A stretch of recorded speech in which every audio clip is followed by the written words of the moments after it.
여러분, 2026년 1월 12일, 이날 미국 증시는 정말 한편의 영화 같았습니다. 정치적인 폭풍이 시장의 심장을 그대로 겨눴는데, 와, 경제 펀더멘털이 얼마나 강하게 버텨낼 수 있는지를 제대로 증명한 하루였죠. 자, 이 엄청난 힘겨루기 속으로 지금부터 함께 들어가 보시죠. 자, 정부가 자기 나라 중앙은행을 대놓고 저격한다? 과연 어떤 일이 벌어질까요? 이 질문이 바로 오늘 우리가 파헤쳐볼 이야기의 핵심입니다. 한 나라의 행정부가 금융 시스템의 심장인 중앙은행을 직접 공격했을 때 시장은 과연 어떻게 반응했을까요? 그 충격과 반전의 과정, 지금부터 자세히 분석해 보겠습니다. 자, 첫 번째 막입니다.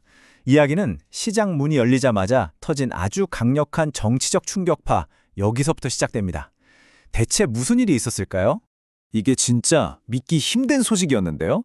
장이 딱 열리자마자 미국 법무부가 제롬 파월 연준 의장을 위증 혐의로 수사하겠다고 소환장까지 보냈다는 뉴스가 터진 겁니다. 이건 뭐 중앙은행의 독립성을 그냥 정면으로 무시하는 거잖아요. 경제정책의 신뢰도 자체를 흔드는 아주 위험한 신호였기 때문에 시장은 순식간에 공포에 휩싸였습니다. 근데 충격은 이게 끝이 아니었어요. 거의 동시에 백악관에서 우리 서민들 힘드니까 모든 신용카드 이자율 10%로 캡 씌우겠다. 이런 파격적인 정책을 던진 거죠. 이 소식은 금융섹터 전체의 수익성을 직접적으로 겨냥한 것이었고 관련 기업들 주가에 바로 타격을 줬습니다. 자, 이 두 방의 충격탄, 시장에겐 딱 한 가지 메시지만 남겼습니다.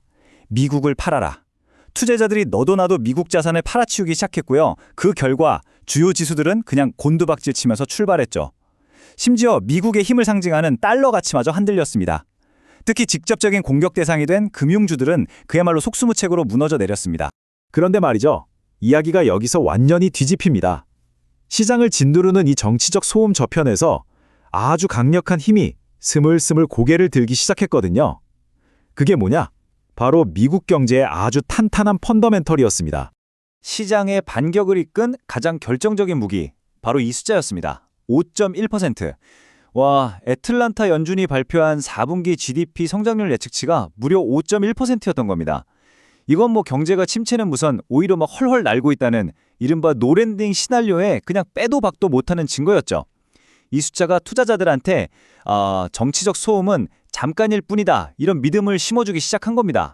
이 강력한 경제 지표에 더해서 기업들은 진짜 쉴 틈도 없이 엄청난 호재들을 쏟아냈습니다. 자, 보세요.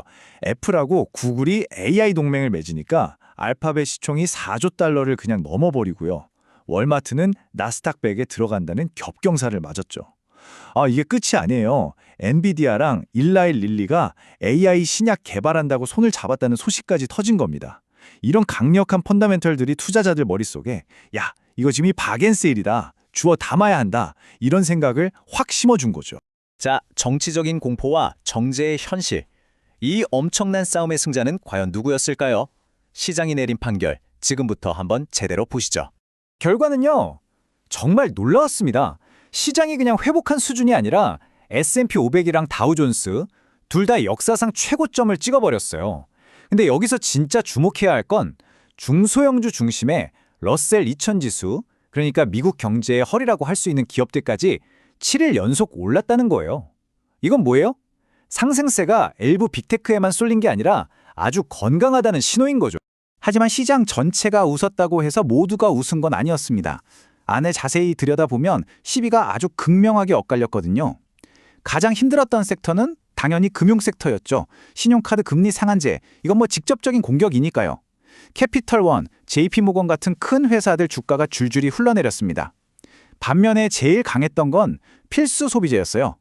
월마트가 나스닥 100 편입이라는 엄청난 호재로 사상 최고가를 찍으면서 섹터 전체를 끌어올린 거죠.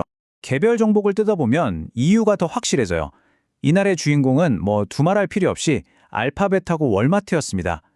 알파벳은 애플이랑 손잡고 AI 왕자를 굳혔고 월마트는 지수 편입이라는 날개를 달았죠.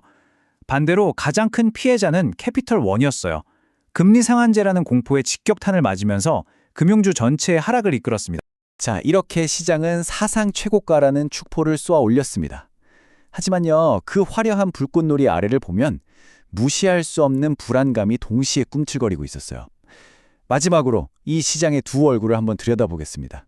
바로 이 숫자가 그 증거입니다. 16.5. 이게 뭐냐면 시장의 변동성, 그러니까 투자자들이 얼마나 불안해하는지를 보여주는 VIX 지수, 우리가 공포지수라고 부르는 그거거든요. 이게 하루 만에 10% 가까이 치솟은 거예요. 물론 이게 뭐 위기다 이런 수준은 아니지만 사상 최고가 잔치 속에서도 상당한 공포가 시장에 스며들었다는 걸 의미하죠. 그러니까 투자자들이 겉으로는 웃고 있어도 속으로는 이거 괜찮은 거 맞아? 하고 떨고 있었다는 겁니다. 물론 시장을 긍정적으로 보는 전문가들도 많습니다.